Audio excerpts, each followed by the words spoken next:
आयुष्य बर्बाद करणाऱ्या या 30 सवयी आजच सोडा. नंबर 1, कुणालाही जामीन राहू नका. नंबर 2, उधार दिलेले पैसे मागण्यास लाज बाळगू नका. नंबर 3, तुमच्या पगाराचा आकडा कुणालाही सांगू नका.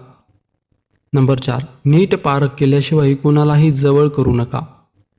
नंबर 5, घरातील खाजगी गोष्टी चुकूनही बाहेरच्याला सांगू नका. लोक पाठीमागे मस्करी करतात आणि कधीकधी गैरफायदा देखील घेतात. नंबर 6, तुमच्याकडे असणारे कौशल्य फुकट वाटू नका. योग्य तो मोबदला घ्या. नंबर 7, सोडून गेलेल्या व्यक्तीसाठीच जास्त काळ शोक करत बसू नका. जे आहे त्यांची काळजी घ्या. नंबर 8, भावनांना योग्य वेळी वाट मोकळी करून द्या, अन्यथा भावनांचा स्फोट होतो. नंबर 9, देवावर विश्वास ठेवा अगर ठेवू नका, मात्र माणुसकी जपा. नंबर 10, सोशल मीडिया, टी व्हीवर मालिका व चित्रपटामध्ये जे दिसते ते वास्तव्यात